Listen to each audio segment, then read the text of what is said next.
Gold buyers, మీ కష్టాల్లో నమ్మకమైన మీ ఆత్మీయ నేస్తం.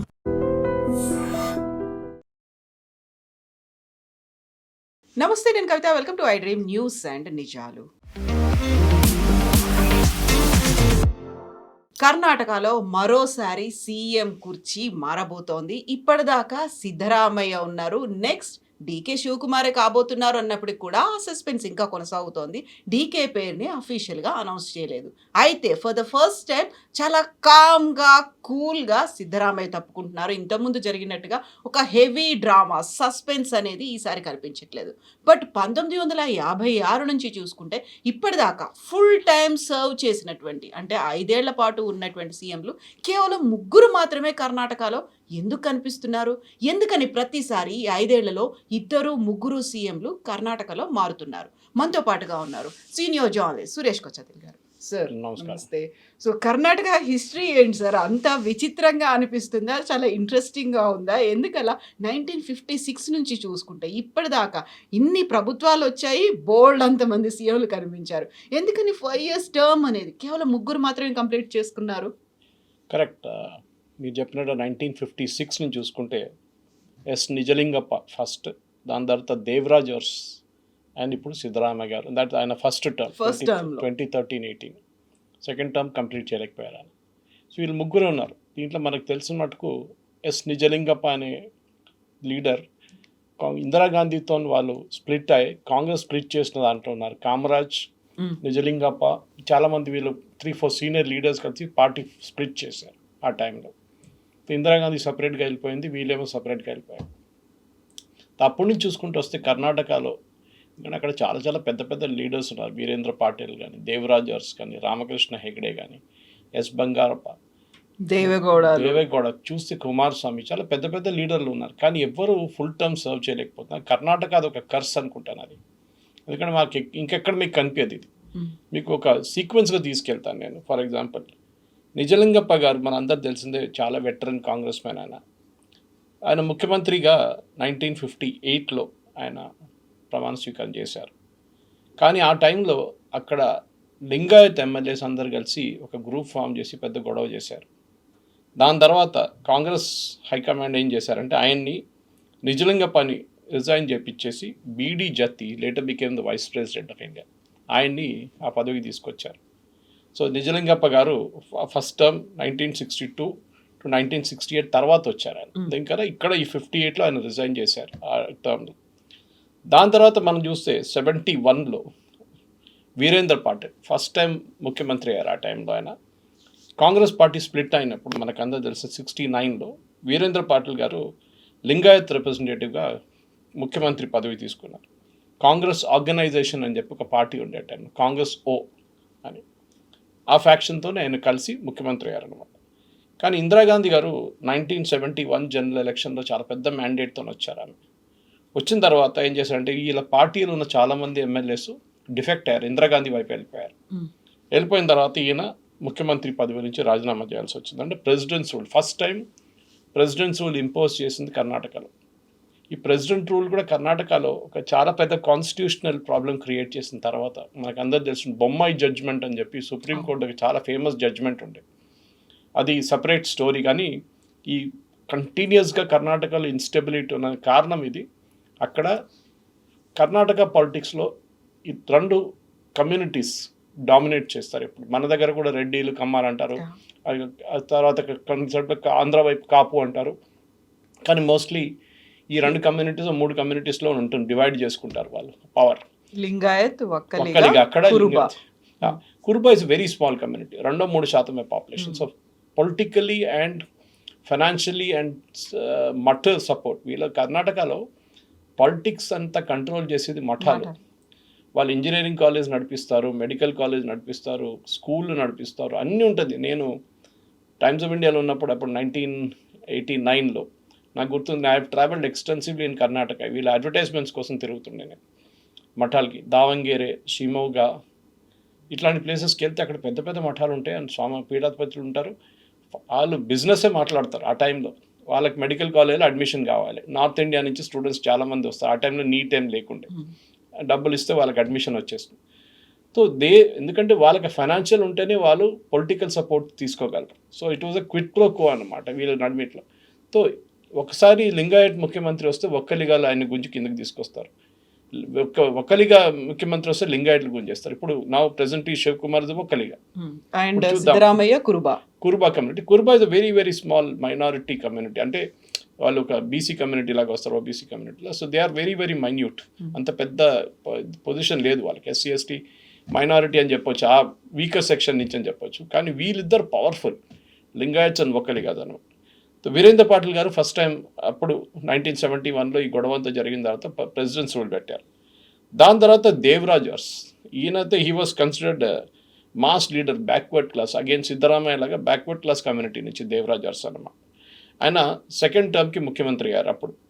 దాని తర్వాత ఇందిరాగాంధీతో మళ్ళీ గొడవ. దాని తర్వాత ఆయన దేవరాజ్ అర్స్ అని చెప్పి కాంగ్రెస్ అర్స్ అని చెప్పి ఒక పార్టీ ఫామ్ చేశారు. ఆలోచించండి, కాంగ్రెస్కి ఇన్ని పార్టీలు ఉండే ఒక టైంలో.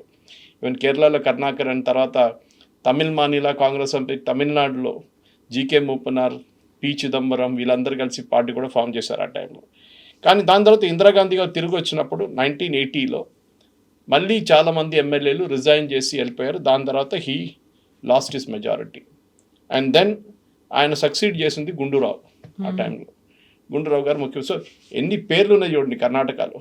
ఓకే, ఇది చాలా మటుకు ఇది. దాని తర్వాత first non Congress chief minister అని వచ్చింది 1988లో రామకృష్ణ హెగడే. రామకృష్ణ హెగడే గారు పాపం చాలా మంచి character. I still remember him. నేను కలిశాను కూడా ఆయన, నేను ఆ టైమ్స్లో ఉన్నప్పుడు. వెరీ జీనియల్ మ్యాన్, కానీ మంచోడు, వెరీ సింపుల్. మల్లేశ్వరం ఏరియాలో ఉంటుండే ఆయన. కానీ ఆయనకి కొన్ని ఏం చెప్తారు, ఆయన చేసిన పనులు కాదు అది. ఫోన్ ట్యాపింగ్ ఒక కేసు ఉండే, అక్కడ ఉన్న ఆపోజిషన్ లీడర్స్ మీద ఫోన్ ట్యాప్ చేశారు అది చెప్పేసి. దాని కాకుండా చాలా మటుకు ఆయన మీద పార్టీలోనే వ్యతిరేకత ఉండే.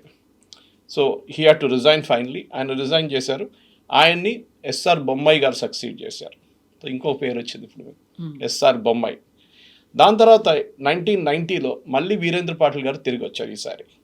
ఓకే, ఆసారి 1918లో కాంగ్రెస్కి చాలా పెద్ద మెజారిటీ వచ్చింది కర్ణాటకలో. And then he came back as CM. కానీ ఆయన సీఎం వచ్చిన తర్వాత చన్నపట్న అండ్ దావంగిరిలో చాలా పెద్ద కమ్యూనల్ రైట్స్ జరిగింది. దాంతో ఆయన మీద చాలా పెద్ద ప్రెషర్ వచ్చింది. అండ్ మనకు బేగంపేట ఎయిర్పోర్ట్లో అంజయ్య గారిని ఎట్లా ఇన్సల్ట్ చేశారో, something very similar happened in Bengaluru airport. Rajiv Gandhi garu ఒక ట్రిప్కి వచ్చినప్పుడు అక్కడ ఆ ట్రిప్లో ఇమ్మీడియట్ ఈయన దగ్గర అడగకుండానే, వీరేంద్ర పాటిల్ గారి దగ్గర అడగకుండానే వీరేంద్ర పాటిల్ రాజీనామా చేసేస్తారు, ఎస్ బంగారప్ప విల్ సక్సీడ్ అని చెప్పి బెంగళూరు ఎయిర్పోర్ట్లో అనౌన్స్ చేశారు. మన దగ్గర జరిగినప్పుడు తెలుగు ఆత్మగౌరవం అని చెప్పి ఎన్టీ రామారావు గారు ఒక క్యాంపెయిన్ మొదలుపెట్టారు. దాని తర్వాత టీడీపీ ఫామ్ అయింది. సో కాంగ్రెస్కి అదే హ్యాబిట్ ఉంది ముందు కూడా, కొత్తది కాదు. 1990లో ఇది జరిగింది. దాని తర్వాత బంగారప్ప గారు ముఖ్యమంత్రి అయ్యారు, దట్ ఈస్ 1992లో. కానీ ఆయన వచ్చిన తర్వాత ఆయన ఒక కరప్ట్ ఇమేజ్ ఉండే బంగారప్పకి. నాకు గుర్తుంది, ఆయన ఇల్లు మన బెంగళూరు రేస్ కోర్స్ రోడ్ ఎదురుగా ఒక లేన్లో ఉండే, సందులో ఉండే అనమాట. కృష్ణ అని చెప్పి ఒరిజినల్ రెసిడెన్స్ ఒకటి ఉంది, కావేరి అని చెప్పి ఇంకోటి ఉంది. కానీ ముఖ్యమంత్రి కానీ he use to stay in his own house Bangarappa గారు. ఆయన మీద చాలా ఆరోపణలు వచ్చినాయి. దాని తర్వాత ఈ had to kind of resign అనమాట. అక్కడి నుంచి ఆయన రాజీనామా చేయాల్సి వచ్చింది. ఆయన రాజీనామా చేసినప్పుడు మీరు చెప్పినట్టు వీరప్ప మొయిలీని అప్పుడు అపాయింట్ చేశారు ముఖ్యమంత్రిగా. Yes, he became the CM after that. కానీ ఆయన కూడా ఎక్కువ రోజులు ఉండకపోయారు. దాని తర్వాత 1996లో హెచ్డి దేవగౌడ గారు వచ్చారు. Okay, again one big name. తర్వాత ప్రధానమంత్రి గారు ఆయన అయ్యారు. కానీ ఆయన కూడా 1996 వర్డిక్ చాలా అంత మెజారిటీ లేకుండే, కానీ నేషనల్ లెవెల్లో ఆయన ప్రధానమంత్రిగా ప్రపోజ్ చేశారు కోalition గవర్నమెంట్. ఆయన రాజీనామా చేసి he went on to become prime minister. ఆ టైంలో ఐ థింక్ నాకు గుర్తు జేహెచ్ పాటిల్ గారిని అపాయింట్ చేశారు. JH Patil became the chief minister of Karnataka. ఎంతమంది పేర్లు చూడండి. అండ్ తర్వాత మళ్ళీ కుమారస్వామి అయ్యారు. దెన్ దాని తర్వాత యాక్చువల్లీ 2006లో ధరమ్ సింగ్ ముఖ్యమంత్రి అయ్యారు. ఓకే, అక్కడ కూడా ఒక ఫ్రాక్చర్డ్ మ్యాండేట్ ఉండే, మెజారిటీ ఎక్కువ లేకుండే, కానీ కోalition గవర్నమెంట్ ఉండే జేడీఎస్తో. కానీ 2006లో కుమారస్వామి మళ్ళీ గేమ్ మొదలుపెట్టారు, సపోర్ట్ విత్డ్రా చేశారు, గవర్నమెంట్ పడిపోయింది. దాని తర్వాత కుమారస్వామి బీజేపీ సపోర్ట్ చేసుకొని ఆయన ముఖ్యమంత్రి అయ్యారు అనమాట. కానీ దాని తర్వాత కూడా మనం చూసాం కుమారస్వామి 2007లో 20 నెలలు కంప్లీట్ చేసిన తర్వాత కుమారస్వామి అండ్ బీజేపీ నడిమిట్లో ఒక అగ్రిమెంట్ ఉండే, శివసేనతో ఉన్న అట్లనే సేమ్ అగ్రిమెంట్. మేము పవర్ ట్రాన్స్ఫర్ చేస్తాం మీకు అని సీట్ చెప్పి. షేరింగ్ అనేది. ఇక్కడ ఇప్పుడు సిద్ధరామయ్య అండ్ డీకేఎస్ నడిమిట్లు కూడా ఒక అగ్రిమెంట్ ఉండే అట్లాంటిది. అదే ప్రాబ్లం క్రియేట్ చేస్తుంది ఈసారి. సో ఇట్లాంటి పరిస్థితుల్లో ఇప్పుడు మనం ఏం చూస్తున్నాం అంటే that entire thing after completing 20 months Kumaraswamy గారు రిఫ్యూజ్ చేశారు. దాని తర్వాత ఆయన రాజీనామా చేశారు. అండ్ నెక్స్ట్ యడ్యూరప్ప గారిని ముఖ్యమంత్రిగా స్వేరింగ్ చేశారు. ఇప్పుడు అది యడ్యూరప్ప బీజేపీ టర్న్ కి వచ్చేసింది. ఇప్పటిదాకా కాంగ్రెస్ మారుస్తూ వచ్చింది, తర్వాత బీజేపీ అయింది. వచ్చింది. సో 2007లోనే బీజేపీ కర్ణాటకలో ఫస్ట్ స్టెప్స్ మొదలు పెట్టారు. ఇన్ఫాక్ట్ వాళ్ళ ఫుల్ ఫ్లెజ్ గవర్నమెంట్ లేకుండే అప్పుడు కూడా. కానీ యడ్యూరప్ప గవర్నమెంట్ ఎక్కువ రోజులు ఉండలేదు. వాజ్పేయి గారు లాగా ఒక 13 నెలల రోజులు కూడా ఉండలేదు. 7 రోజుల్లో గవర్నమెంట్ పడిపోయింది. ఎందుకంటే జేడీఎస్ సపోర్ట్ విత్డ్రా చేశారు. గేమ్స్ చూడండి, కుమారస్వామిని రాజీనామా చేయించారు. రాజీనామా చేసి ఈయనని స్వేరింగ్ చేయించారు. కుమారస్వామి సపోర్ట్ ఇచ్చారు. With in 7 days support withdraw so చేసుకున్నారు. ఒక చిన్నపిల్లల గేమ్ ఉంటుంది, టిట్ ఫర్ టాట్ అంటారు, అలా ఉంటుంది. హర్యానాలో ఇప్పుడు మనం ఆయారాం గయారాం అంటాం హర్యానా పాలిటిక్స్ గురించి. కానీ హర్యానా కన్నా దారుణ పరిస్థితి కర్ణాటకలో ఉందన్నమాట. దాని తర్వాత 2008 నుంచి 2013లో 3 ముఖ్యమంత్రులు ఉన్నారు. Yediyurappa, DV Sadanand Gowda and Jagadish Shettar. 3. That is BS Yediyurappa, DV Sadanand Gowda and Jagadish Shettar. ఇది ఎందుకు జరిగింది అనేది మనం ఒక అనలైజ్ చేసుకోవాలి. ఫస్ట్ యడ్యూరప్ప గారు వచ్చారు, కానీ ఆయన వ్యతిరేకంగా కొంచెం ఆరోపణలు వచ్చినాయి. దట్ లోకాయుక్త కేసు రిజిస్టర్ చేశారు, mining case, illegal mining case అని చెప్పేసి. సో బీజేపీ హైకమాండ్ ఆయన్ని రాజీనామా చేపించి ఒక లైట్ వెయిట్ లీడర్ లాగా సదానంద్ గౌడ గారిని కూర్చోబెట్టారు. కానీ ఆయన కూడా 11 నెలల్లో రిజైన్ చేసి వెళ్ళిపోయారు, ఆయన పార్టీ పాలిటిక్స్ తట్టుకోలేక. దాని తర్వాత జగదీష్ షెట్టార్ని ముఖ్యమంత్రి చేశారు. He was also very light weight person. ఆయన ఫైనల్ టర్మ్ కంప్లీట్ చేశారు. దాని తర్వాత బీజేపీ మళ్ళీ రాలేదు. జరిగింది ఏంటంటే కుమారస్వామి గారు 2019-23లో అగైన్ హంగ్ వర్డిక్ట్ ఉండే, కర్ణాటకలో ఫుల్ ఫ్లెజ్ మెజారిటీ లేకుండే. దాని తర్వాత కాంగ్రెస్ అండ్ జేడీఎస్ కలిసి గవర్నమెంట్ ఫామ్ చేశారు. టిపికలీ తర్వాత 17 ఎమ్మెల్యేలు రిజైన్ చేశారు పార్టీ నుంచి. దాని తర్వాత గవర్నమెంట్ పడిపోయింది. సో యడ్యూరప్ప గారు తిరిగి వచ్చారు మళ్ళీ. ఓకే, యడ్యూరప్ప గారు వచ్చారు, ఆయన కూడా ఉన్నారు. కానీ ఆయన్ని విత్ ఇన్ ఫ్యూ మంత్స్ ఆయన కూడా రాజీనామా చేయించారు BJP leadership. He was asked to step down. And 2021లో బసవరాజ్ బొమ్మాయి గారు ముఖ్యమంత్రి అయ్యారు. దాని తర్వాత వీసా సిద్ధరామయ్య గారు వచ్చారు. సో ఆలోచించండి, ఇంత పెద్ద ఒక స్టోరీ ఉంది కర్ణాటకలో. ఒక స్టేబుల్ పాలిటిక్స్ అనేది ఆ స్టేట్లో ఎప్పుడు రాలేదు. పాసిబ్లీ ఇంత పవర్ఫుల్ స్టేట్ ఉండి కూడా కర్ణాటకలో ముందు 2 పార్టీలు ఉండే, జేడిఎస్ అండ్ కాంగ్రెస్. సిద్ధరామయ్య గారు వచ్చిన జేడిఎస్ నుంచి, ఆయన జేడిఎస్ నుంచి ఎక్స్పెల్ చేశారు ఆయన్ని. అప్పుడు సోనియా గాంధీ కాంగ్రెస్లో తీసుకున్నారు. దానికోసం చూడండి, నిన్న మన డీకే శివకుమార్ ఒక స్టేట్మెంట్ ఇష్యూ చేశారు. And I tweeted about it. చాలా మటుకు ఒక image something very similar to what happened with Himanta Biswa Sharma అస్సాంలో. హిమంత బిశ్వ శర్మకి ఆ టైంలో తరుణ్ గొగోయ్తో పెద్ద ప్రాబ్లం ఉంది. తరుణ్ గొగోయ్ గారు ముఖ్యమంత్రి ఉన్నారు. Himanta Biswa Sharma was number 2 in Assam, Congress leader. ఆయనకి ప్రాబ్లం డిస్కస్ చేయడానికి రాహుల్ గాంధీ దగ్గర అపాయింట్మెంట్ అడిగారు. ఢిల్లీకి వచ్చి అస్సాం భవన్లో ఉన్నారు. 3 రోజులు రాహుల్ గాంధీ కలవలేదు. 3వ రోజు పిలిపించి రమ్మని చెప్పారు. కానీ డిస్కషన్ నడిమిట్లో ఆయన అసలు ఈయన ప్రెజెన్స్ కూడా పట్టించుకోలేదు. హిమంత బిశ్వ శర్మ పక్కన ఉన్నారని కూడా పట్టించుకోకుండా రాహుల్ గాంధీ కుక్కకి బిస్కెట్లు తినిపిస్తున్నారు. లాస్ట్ మన అందరు తెలిసింది ఆ స్టోరీ. అదే బిస్కెట్లు ఆయన హిమంత బిశ్వ శర్మకి ఆఫర్ చేశారు. ఆయన కోపం వచ్చి అక్కడి నుంచి వాకౌట్ చేసి స్ట్రేట్ అవే బీజేపీలో వెళ్ళిపోయారు. Now it's Himanta Biswa Sharma is all powerful in north east, Assam ఒకటే కాదు.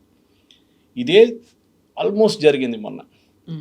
3 రోజులు డీకే శివకుమార్ గారు ఢిల్లీలో ఉన్నారు రాహుల్ గాంధీని కలవలేదు. He refuse to meet.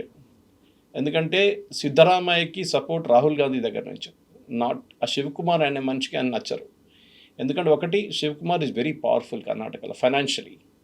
ఆయన కాంగ్రెస్ పార్టీ ఏటీఎం అంటారు. ఆయన డబ్బులు ఆయన దగ్గర ఉంది. ఆయన పర్సనల్ వెల్త్ చూసుకుంటూ కూడా 600 నుంచి 1200 కోట్ల దాకా ఉంది.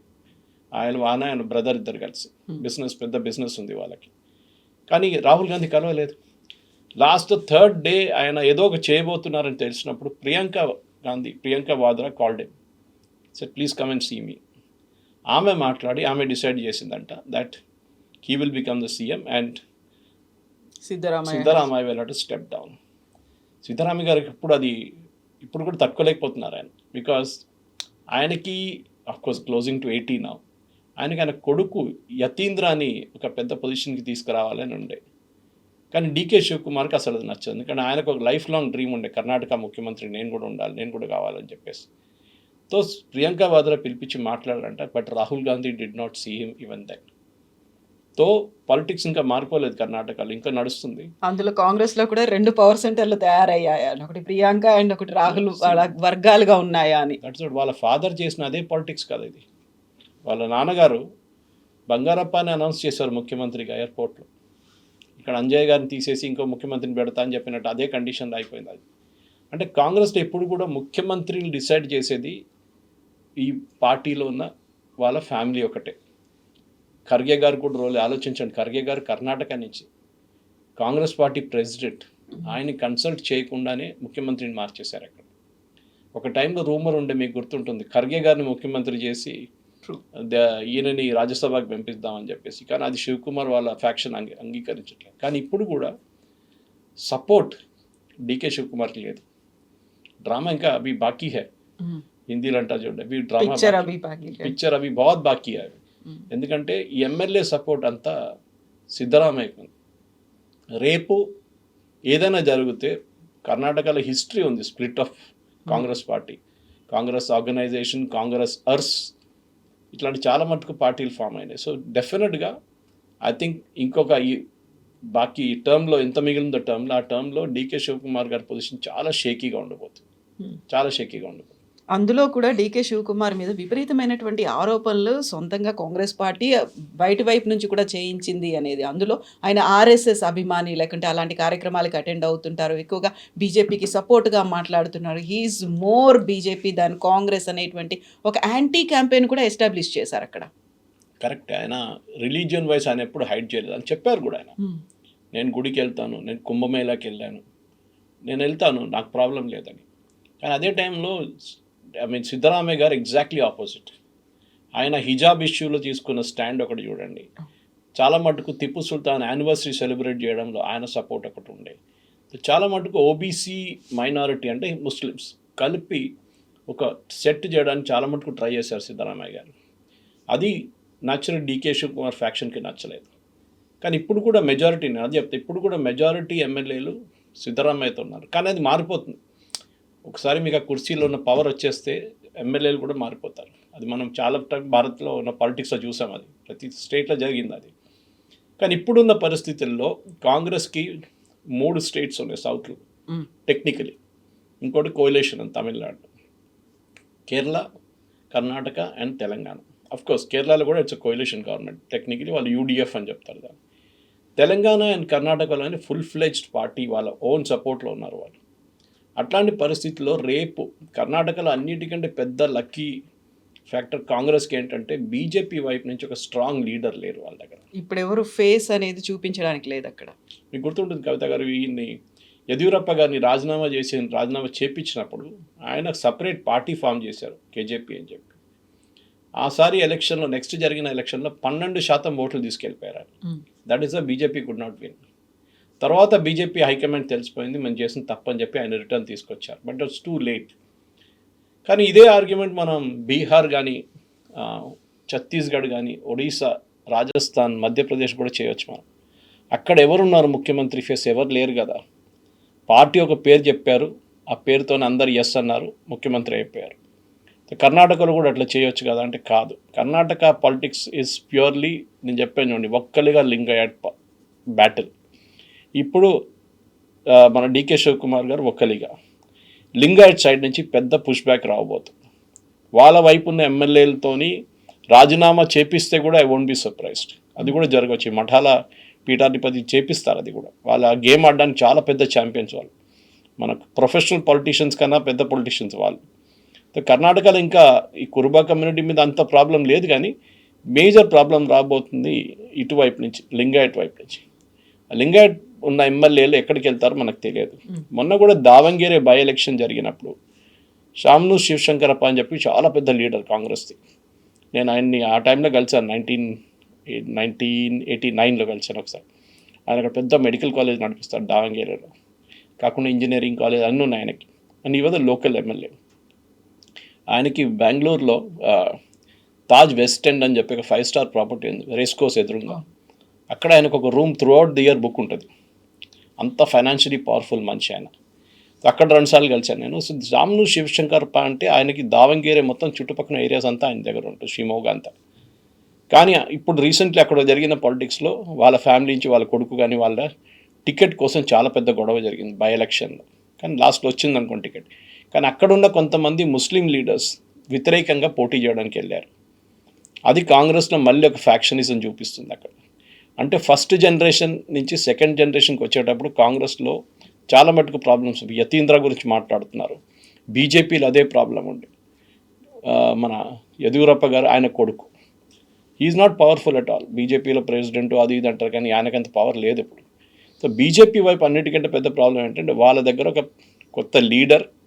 అది పాత సిస్టంలో మనం చూస్తే చాలా మటుకు యడ్యూరప్ప గారు ఉన్నారు, ఆయన తర్వాత కూడా చిన్న చిన్న లీడర్స్ సదానంద్ గౌడ ఉన్నారు, మేము చెప్పినట్లు జగదీష్ షెట్టార్ వచ్చారు, ఇట్లాంటి లీడర్స్ ఉన్నారు. కానీ they are not mass crowd pulling leaders కాదు. ఈవెన్ సిద్ధరామయ్య కూడా అంత పెద్ద మాస్ క్రౌడ్ పుల్లింగ్. ఇన్ఫ్యాక్ట్ ఈయన DK Shivakumar is a crowd puller surprisingly. Okay, ఎందుకంటే ఆయన ఒక యంగ్ బ్లడ్ అని చూపిస్తారు అండ్ మంచి ఆర్గనైజర్, ఫైనాన్షియల్గా మంచి పులప్ తీసుకొస్తారు. అదే దట్ ఈస్ వై కాంగ్రెస్ ఈసారి ఐ థింక్ ప్రియాంక అట్లీస్ట్ అది రికగ్నైజ్, రాహుల్ గాంధీ రికగ్నైజ్ చేయకపోతే కూడా ప్రియాంక వాద్రా రికగ్నైజ్ చేసింది. ఈయనని ఇట్లా వెళ్ళిస్తే ఈయన రేపు ఇంకొక హిమంత బిశ్వ లాగా తయారవుతారు, బీజేపీకి వెళ్ళిపోతాడు, పార్టీని మార్చేస్తారు, బీజేపీ ముఖ్యమంత్రి అయిపోతారు రేపు అని చెప్పేసి. ఇవాళ కూడా మనం రూల్ అవుట్ చేయలేము అది. ఎందుకంటే వచ్చే ఎలక్షన్లో, రాబోయే ఎలక్షన్లో, ఈ ఇంకా 2-3 సంవత్సరాలు 2 సంవత్సరాలు జరిగే ఎలక్షన్లో ఏం జరుగుతుందని మనకు తెలియదు ఇప్పుడు. బహుశా అప్పుడు I won't be surprised Siddaramaiah గారు అక్కడ పార్టీని స్ప్లిట్ చేసి కూడా చేయొచ్చు. సో ఈవెన్ కమ్యూనల్ లైన్స్లో కూడా డివైడ్ కావచ్చు. ఒకటి లింగాయట్ సపరేట్ పార్టీ పెడితే వాళ్ళు సపరేట్గా వెళ్ళిపోతారు, ఒక్కలిగా ఇటువైపు నుంచి ఇటు వెళ్ళిపోతారు. ఇది కూడా జరగవచ్చు. ఎందుకంటే కర్ణాటకలో ఇప్పుడు ఆ ఓల్డ్ ఫ్యాక్షన్ లీడర్లు ఎవరు లేరు, దేవగౌడ గారు ఒక్కరే ఉన్నారు. కుమారస్వామి ఇప్పుడు మొన్న ఏదో చిన్న సౌండ్లు చేస్తున్నారు ఆయన, మేము బీజేపీతో కలిసి పోటీ చేస్తాం. ఎందుకంటే దానికన్నా ముందు ఆయన పెద్ద స్టోరీ ఆడింది. ఇది బీజేపీ ఆడిన గేమ్. అది నేను తెలంగాణలో ఎప్పుడు చెప్తుంటాను కవిత గారు, బీజేపీ నేర్చుకోవాలంటే కర్ణాటక నుంచి నేర్చుకోవాలి. లెసన్ కర్ణాటకలో ఏం చేశారంటే ఒక టైం నేను చెప్పాను చూడండి, జేడీఎస్ అండ్ కాంగ్రెస్ ఉండే అక్కడ, బీజేపీ వాజ్ నథింగ్. తర్వాత మనం చూసాం ఫస్ట్ టైం యడ్యూరప్ప గారు తీసుకొచ్చిన అప్పుడు ఆయన ముఖ్యమంత్రి చేసినప్పుడు జరిగింది ఇదంతా. కానీ అక్కడ వాళ్ళు ఏం చేశారు, ఫస్ట్ వాళ్ళకి చాలా క్లియర్గా తెలిసిపోయింది, మండ్యా పార్టీ అంటారు ఎవరు, జేడీఎస్. మండ్యా పార్టీ చుట్టుపక్కల జిల్లాల నుంచి కొన్ని సీట్లు గెలుస్తారు వాళ్ళు అప్పుడు. అని వాళ్ళు 25 ఎమ్మెల్యేలు 15 ఎమ్మెల్యేలు పెట్టుకుని కూడా ముఖ్యమంత్రి అయిన కేసులు ఉన్నాయి అక్కడ, కుమారస్వామి కానీ దేవగౌడ గారు. కానీ వాళ్ళని బీజేపీ ఏం చేశారు, స్లోలీ వాళ్ళని వీకెన్ చేయడం మొదలుపెట్టారు. వాళ్ళ వైపున కొంతమంది ఎమ్మెల్యేలని అటు తీసుకున్నారు, కొనుక్కున్నారు. కాకుండా తర్వాత దేవగౌడ గారిని పార్లమెంట్కి పంపించి, రాజ్యసభకి పంపించి, కుమారస్వామిని యూనియన్ మినిస్టర్గా చేసి కంప్లీట్లీ జేడీఎస్ని అక్కడ వీక్ చేసేసారు. ఇప్పుడు జేడీఎస్ ఒక 5 సీట్లు గెలిస్తే కూడా అసెంబ్లీలో చాలా పెద్ద పర్ఫార్మెన్స్ ఉంటుంది. అది కాకుండా వాళ్ళ ఫ్యామిలీలో కొన్ని స్కాండల్స్ అంతా వచ్చిన, రేవన్న కొడుకుది స్కాండల్ అంతా వచ్చిన తర్వాత జరిగిన పార్టీ చాలా వీక్ అయిపోయింది. అక్కడ అదే పొజిషన్ ఇక్కడ నేను ఎప్పుడు చెప్తుంటాను, బీజేపీ చేయాల్సి ఉంటే కాంగ్రెస్తో పోటీ కాదు తెలంగాణలో, బీజేపీ పోటీ చేయాల్సింది బీఆర్ఎస్ వ్యతిరేకం. బీఆర్ఎస్ని వీక్ చేసేస్తే బీజేపీ ఇప్పుడు కాకుండా ఒక 10 సంవత్సరాల్లో ఆపోజిషన్గా పైకి వస్తారు. కానీ అది ఇక్కడ జరగలేదు, కర్ణాటకలో జరిగింది అది. ఇప్పుడు కూడా బీజేపీకి సౌత్లో ఒక హోప్ ఉంది, ఒక స్టేట్ గవర్నమెంట్ అంటే అది కర్ణాటకనే ఉంటుంది. కానీ బెంగాల్ తర్వాత బీజేపీకి ఒక కొత్త జోష్ వచ్చేసి కర్ణాటక కూడా మనం పట్టుకుందాం ఈసారి అని చెప్పేసి, దానికోసమే ఈ మార్పు ఇప్పుడు జరిగింది. అదర్వైజ్ ఇదే మూవ్స్ శివకుమార్ గారు ఒక సంవత్సరం ముందు కూడా చేశారు. ఐ మీన్ జెంటిల్మెన్స్ అగ్రిమెంట్ అంటున్నాను, మనకు తెలియదు, వీళ్ళు అందరు కలిసి కూర్చి చేసిన ఒక అగ్రిమెంట్ దట్ 2.5 years అని. కానీ అది సిద్ధరామయ్య గారు దీనికన్నా ముందు కూడా ముఖ్యమంత్రులు కూడా అదే పని చేశారు, కుమారస్వామి అదే పని చేశారు, బీజేపీకి ఇవ్వలేదు. దాని తర్వాత ఆయన్ని రాజీనామా చేయించారు, ఈసారి సిద్ధరామయ్య గారిని రాజీనామా చేయించారు. సో కర్ణాటక పాలిటిక్స్ అది చెప్తారు కదా, హిస్టరీ తిరిగి వస్తుందని, history always comes back, history repeats itself. So we are seeing this, the first time is the tragedy, the second time is the comedy అంటారు. అదే కర్ణాటకలో ఎప్పుడు జరుగుతుంది. ఈ 2.5 years మాత్రమే కాదు, నెక్స్ట్ రాబోయేటువంటి అసెంబ్లీ ఎలక్షన్స్ మీద కూడా ఫోకస్ పెట్టాల్సిన అవసరం ఉంటుంది. చాలా ప్రెస్టీజియస్గా కాంగ్రెస్ తీసుకుంటుంది. ఎట్ ద సేమ్ టైం ఇప్పుడున్నటువంటి క్లాషెస్ కావచ్చు, ఒక క్రైసిస్, దీన్ని బీజేపీ తనకు ఒక బెనిఫిట్గా ఎలా అవుతుంది అనేది చూసుకొని వెళ్ళాలి అనుకుంటే కర్ణాటకలో ఇంకొక హిస్టరీ కూడా ఉంది అని 40 ఇయర్స్లో ఏ పార్టీ కూడా మళ్ళీ సెకండ్ టర్మ్ కన్సిక్యూటివ్గా రాలేదు అనేది, ఒక 5 ఇయర్స్ తర్వాత మళ్ళీ రిపీట్గా కుదరలేదు, ఇంకా వేరే పార్టీ వచ్చింది అనేది. సో ఇప్పుడు మళ్ళీ దాన్ని రివర్స్ చెయ్యాలి అంటే చాలా పెద్ద ఎత్తున ఒక ఎక్సర్సైజ్ అయితే 2 పార్టీస్ నుంచి జరగాలి. ఇంకా డిఫరెంట్గా, ఎందుకంటే మనది కేరళలో కూడా చూస్తాం. ఇప్పుడు కేరళలో 2 ఫ్యాక్షన్స్ ఉంటాయి ఇప్పుడు అక్కడ, అంటే 2 ఫ్రంట్స్, ఒకటి LDF, ఎల్డిఎఫ్, ఒకటి CPM LDF left democratic front, Congress Muslim league united democratic front. ఒకసారి వీళ్ళు కలిస్తే నెక్స్ట్ టైం వాళ్ళు కలుస్తారు, నెక్స్ట్ టైం వీళ్ళు కలిసి. ఫస్ట్ టైం లాస్ట్ 2 సెషన్స్లో పినరాయి విజయన్ సిపిఎం లీడ్ చేసి గెలిపించారు. అది చాలా పెద్ద ఒక ట్విస్ట్ అది, ఎందుకంటే లోక్సభలో 20లో 19 సీట్లు తీసుకెళ్ళిపోయారు యూడిఎఫ్ 2 సార్లు, 2019లో 2024లో. కానీ అసెంబ్లీకి వచ్చినప్పుడు ఓడిపోతున్నారు. ఇది అక్కడ కేరళలో ఉన్న పాలిటిక్స్, వాళ్ళ లోకల్ పాలిటిక్స్ చెప్పొచ్చు మనం. కానీ కర్ణాటకలో ఇప్పుడు మనం చూస్తున్నాం, ఎందుకంటే ఈ కర్ణాటక అసెంబ్లీలో రాబోయే ఎలక్షన్లో ఎన్ని సీట్లు గెలుస్తారు అనేది చాలా పెద్ద ఒక క్వశ్చన్. ఇప్పుడు ఈ ఫస్ట్ ఎలక్షన్ జరిగినప్పటి నుంచి ఇప్పుడు దాకా నేను అదే చూస్తున్నాను, నంబర్లు చూస్తే ఇప్పుడు వీళ్ళకి 224లో ఇండియా అలయన్స్కి 140 సీట్లు ఉన్నాయి, దాంట్లో కాంగ్రెస్కి 136, అండ్ ఆపోజిషన్లోనే ఎన్డీఏకి 81, దాంట్లో బీజేపీకి 63, జేడీఎస్కి 18 సీట్లు వచ్చినాయి అనమాట. సో ఈ స్ట్రక్చర్లో వీళ్ళు ఎన్ని రోజులు తీసుకెళ్తారు, ఇంకా ముందుకు వెళ్ళగానే ఈ 124 గ్యాప్ కర్ణాటకలో యాజ్ వాజ్ డన్ ఇన్ మన బెంగాల్లో ఇదే జరిగితే ఏం జరుగుతుంది అనేది ఒక పెద్ద ప్రశ్న. సో రాబోయే అసెంబ్లీ ఎలక్షన్లో డెఫినెట్గా ఐ థింక్ బీజేపీ వాళ్ళ వైపు నుంచి ఎఫర్ట్స్ పెడతారు కర్ణాటకలో గవర్నమెంట్ ఫామ్ చేయడానికి, ఎందుకంటే నార్త్ కంప్లీట్గా సాచ్యురేట్ అయిపోయింది. ఎక్కడుంది, ఒక జార్ఖండ్ ఒకటే మిగిలింది, ఒక హిమాచల్ ప్రదేశ్ మిగిలింది. అది ఇవాళ లేకుంటే రేపు పడిపోతుంది ఆ గవర్నమెంట్. కానీ సౌత్ ఇప్పుడెప్పుడు స్టాలిన్ ముందు చెప్తుండే, దాని తర్వాత ఈవెన్ ఇక్కడ రేవంత్ రెడ్డి గారు చెప్తున్నట్టు సౌత్ అంతా సపరేట్, సౌత్ కాంగ్రెస్తో ఉందని. ఫస్ట్ బ్రేక్ చేయడానికి వాళ్ళు ట్రై అయిపోతున్నది కర్ణాటకలో. దానికోసం బీజేపీ గేమ్ ఆడుతున్నారు. కానీ దానికన్నా ముందు వాళ్ళకి ఇంకా పెద్ద ఎలక్షన్ ఉత్తరప్రదేశ్లో ఒకటి ఉంది 2027లో, ఆ ఎలక్షన్ మీద కూడా కాన్సన్ట్రేట్ చేస్తున్నారు. కానీ అక్కడ చాలా క్లియర్గా నితిన్ నబీన్ గారు ఆల్రెడీ అనౌన్స్ చేశారు, it will be Yogi Adityanath who will lead the election. అక్కడ మోదీ గారు మేజర్ క్యాంపెయిన్ చేయక్కర్లేదు అని చెప్పిన మాటకు వస్తారులే ఆయన క్యాంపెయిన్ చేయడానికి. అండ్ అమిత్ షా గారు కూడా ఉంటారు ఎట్లయినా క్యాంపెయిన్లో, వాళ్ళ కంప్లీట్ పార్టీ మెషినరీ ఉంటుంది. 400+ సీట్లు ఉన్నాయి అక్కడ. So it's a huge state. కానీ కర్ణాటక వైపు కూడా ఒక ఎఫర్ట్ ఉంటుంది. అండ్ బహుశా మనం బెంగాల్ ఇంపాసిబుల్ అనుకున్న బెంగాల్లో కలిస్తే కర్ణాటకలో కూడా అది జరగవచ్చు. అండ్ ఐ థింక్ సిద్ధరామయ్య గారిని మార్చిన ఒక వే ఇట్ వాజ్ డన్, అది చాలామంది కర్ణాటకలో నచ్చలేదు. వాళ్ళందరూ అదే బంగారప్ప గారిని ముఖ్యమంత్రి చేసిన ఆ సిట్యువేషన్లోనే ఇది కూడా అదే జరుగుతుంది. ఈ స్టేట్లో దీనికన్నా ముందు కూడా కాంగ్రెస్ హైకమాండ్ చాలా మటుకు చాలా ఇర్రేషనల్గా బిహేవ్ చేశారని ఒక ఆరోపణ ఉంది. అది వస్తే మళ్ళీ కర్ణాటకలో కన్నడ ఆత్మగౌరవం అని చెప్పి బీజేపీ దిగుతారు రోడ్డు మీద, అది జరుగుతుంది కూడా.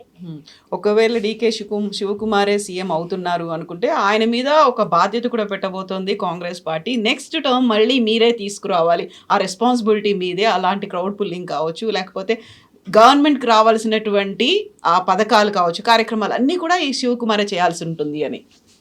కరెక్ట్, ఎందుకంటే 2023లో జరిగిన election last, so just before Lok Sabha జరగబోతుంది, దానికి మన తెలంగాణతోనే ఆల్మోస్ట్ ఈక్వల్. సో ఆ ప్రెషర్లో ఉంటారు వాళ్ళు, ఎందుకంటే 2029 ఈజ్ అ రిటర్న్ గేమ్ అంటున్నారు ఆల్మోస్ట్ అందరు పొలిటికల్ కామెంటేటర్స్. వెస్ట్ బెంగాల్ జరిగిన తర్వాత బీజేపీకి ఇంకా అంత పెద్ద ప్రెషర్ ఏం లేదు.